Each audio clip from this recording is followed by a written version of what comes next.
أعزائي المشاهدين، برحب بحضراتكم معنا النهارده لقاء جديد بيجمعنا بيكم على الهواء مباشرة وبرنامجكم في قلب الحدث. معنا ومعكم الكثير من الموضوعات الهامة المطروحة للنقاش النهارده من خلال ضيوفنا أو من خلال أيضا تقاريرنا اللي بنقدمها لحضراتكم على الهواء مباشرة وفي قلب الحدث.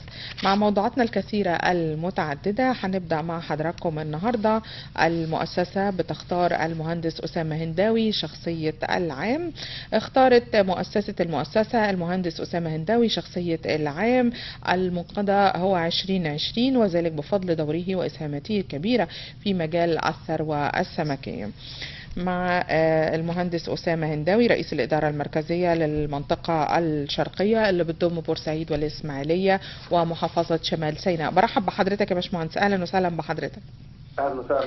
كل سنة وحضرتك طيب وألف ألف مبروك على اختيارك لشخصية العام عام 2020 وطبعا لدورك وإسهاماتك الكبيرة في مجال الثروة السمكية. الله يبارك في حضرتك يا فندم، شكرا ليك يا فندم جدا.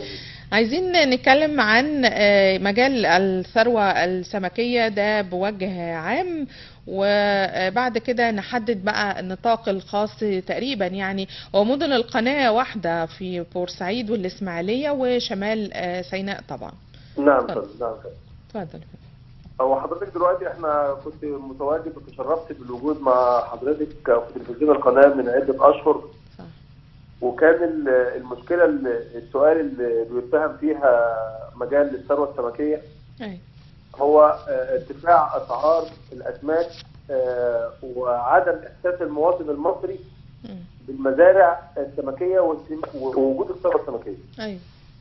حاليا يا فندم لو نلاحظ اسعار الاسماك في جمهوريه مصر العربيه او بالاخص في محافظات القناه هنلاقي ان الاسعار انخفضت بصوره كبيره يا فندم. مش عارف ده انت حضرتك ملاحظاه ولا مش ملاحظاه؟ بالفعل احنا اتكلمنا الصبح فعلا وقلت لي كده، قلت لي في انخفاض في الاسعار في انواع اسماك معينه. كبيرة يا فندم. فاحنا لما بنسلط الضوء على ارتفاع الاسعار فيجب ان احنا نسلط الضوء في حين انخفاض الاسعار.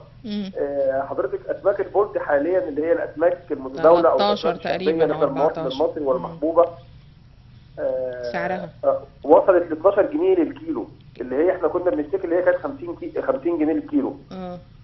دلوقتي واصله لكام؟ واصله لكام يا باشمهندس؟ نمره 3 واعلى من كده نمره 1. واصله كام؟ 12 جنيه. 12 جنيه. و17 اللي هي نمره 1 من 17 ل 20. البوري يا فندم من 35 ل 40. الهليلي من 32 ل 37. الاسعار ديت منخفضه بطريقه كبيره، ودي مش برضو انا شايف ان هي مش ظاهره صحيه. ليه؟ لان هي في بعض الاحيان مش بتيجي على قد تكاليف المزارع. ايوه.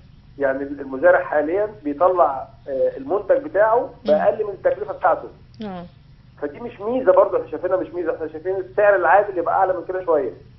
بس ده ناتج من ايه يا فندم؟ برضه لظاهره الطلب والعرض.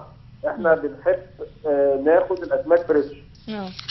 ولو احنا قدرنا نغيرنا في متطلبات الشخص او لينا زي مثلا كمثال في الانتاج الحيواني والداجيني ان احنا بنستخدم منتجات مجمده. دي بتعمل بالانس او في الاسعار على طول السنه تبقى الاسعار ثابته.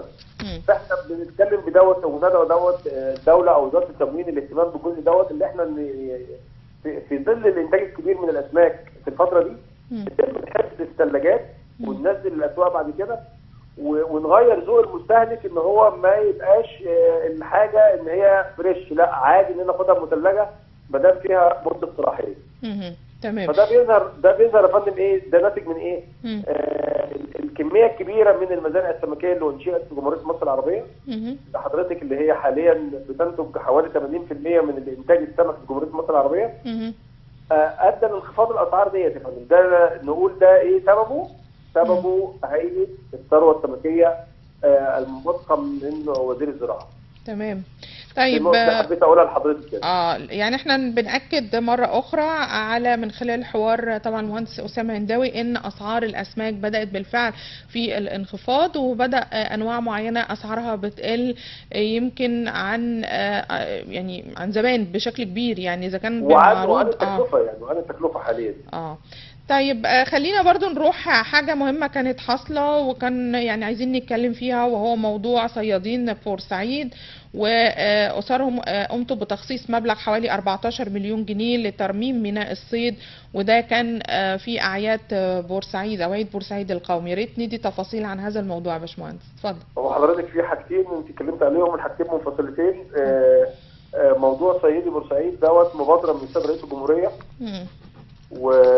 وقامت بيها القوه العامله على مستوى المحافظات كلها بحصر الصيادين وحصر المشاكل والمعوقات التي تواجه الصيادين على مستوى المحافظات. ايوه. سواء كانت يعني المبادرة عامة، هي المبادرة عامة، لكن بخصوص صيادين بورسعيد كان ليهم حاجة خاصة بحضور وزير القوى العاملة وحضرتك التقيتوا بيه. نعم. الجزء دوت حضرتك فيما يخص بورسعيد. تمام. اللي هو دخلنا العمالة إلى عمالة غير منتظمة. دي هيتم الاستفادة من لصيادي بورسعيد ضد الحوادث، وهيتم عمل وثيقة تغطي عجز كلي أو العجز الجزئي أو أي حوادث، وتغطية إضافية مثلا حضرتك ممكن نقل الجثمان في الأسرة، تكاليف أجهزة طبية، علاج طبيعي، علاج طبي.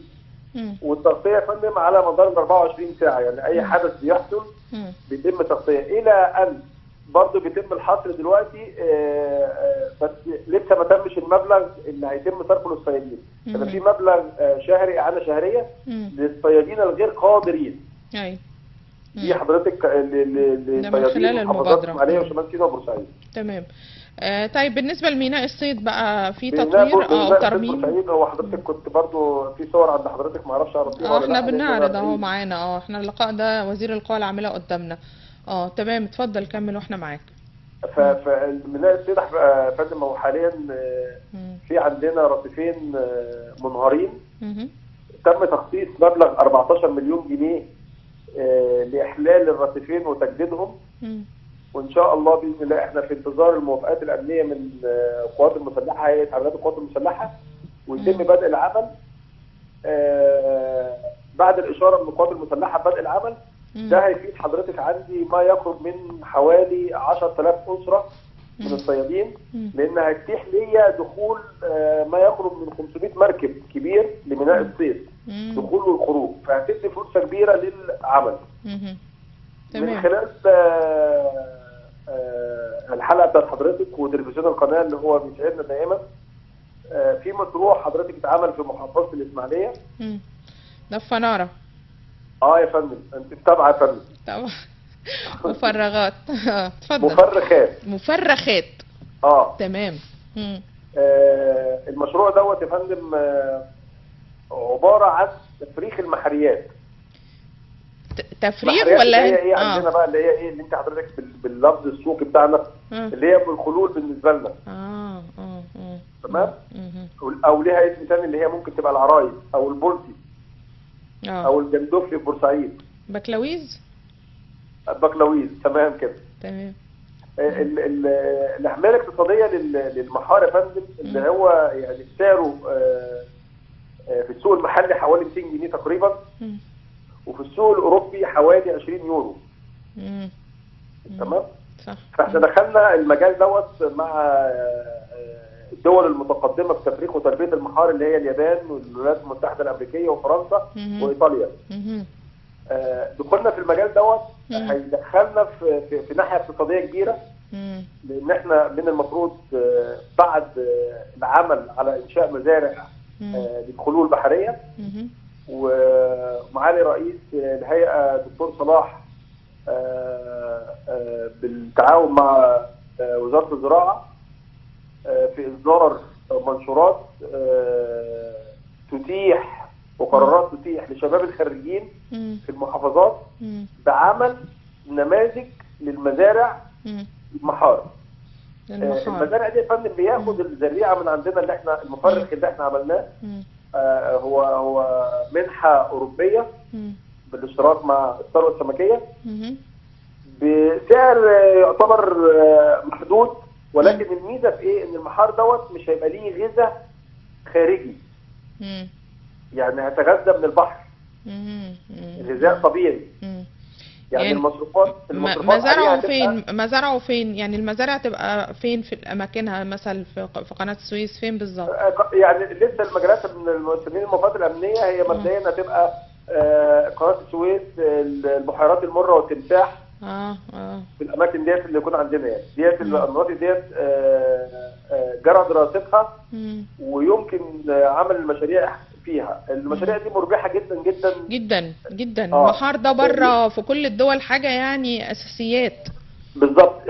ربحها جاي منين؟ اولا انا ما كانش عندي مفرخ، اصبح عندي مفرخ في جمهوريه مصر العربيه وبالتحديد في محافظه الاسماعيليه. ثانيا جرى تدريب مجموعه هائله من الدكاتره والباحثين للثروه السمكيه، واللي على اساسهم هيدربوا مجموعه اخرى من الشباب. دي يونت 1. يونت 2 هنبدا نجيب بقى حضرتك نعمل مزرعه نموذجيه لتربيه تربيه الخلول، وبعدين نطرح المشروع لشباب الخريجين. نديله قطعه الارض في محدده في البحيرات، الادوات اللي هيستخدمها، هو يحافظ على مشروعه، فهتديله عائد كبير تساعد في تشغيل الشباب، بالاضافه للقيمه الاقتصاديه للبلد نفسها. بس ده محتاج ان كمان الشباب دول يتدربوا، يعني لازم يكون عنده خلفيه او فكره عن عمل مفرخات المحار. يبقى حاصل على التدريب الملائم للنوعيه دي. صح.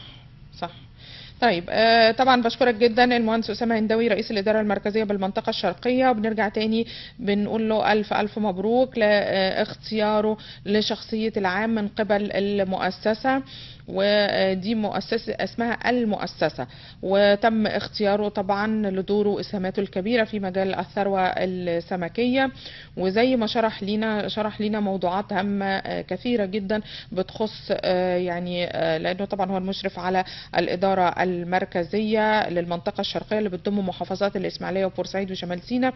وضح لنا عن بورسعيد وعن المبادرة طبعا تحت رعاية السيد الرئيس عبد الفتاح السيسي بعنوان صيادي مصر، ودي بتخص طبعا وزارة القوى العاملة والاهتمام بالصيادين المحتاجين. بالفعل تم تخصيص ليهم زي مش عارفة معاشات ولا زي ايه، يعني حاجة من هذا القبيل، وبالفعل كمان يعني الاهتمام كمان بميناء الصيد في بورسعيد. كمان في محافظة الإسماعيلية هناك المفرخات أو هذا المشروع الكبير الخاص بالمحار، والمحار ده على فكرة موجود في دول العالم، ده من المشروعات الكبيرة واللي فعلا بيكون أساسيات في كل دول العالم. ما تروح أي دولة بتلاقي واقفين الشباب واقفين الناس وليها كده سوق خاص بيها المحار، فبرضه ده هيكون مشروع كبير. كان نفسنا كمان نتكلم عن بحيرة البردويل وغيرها من موضوعات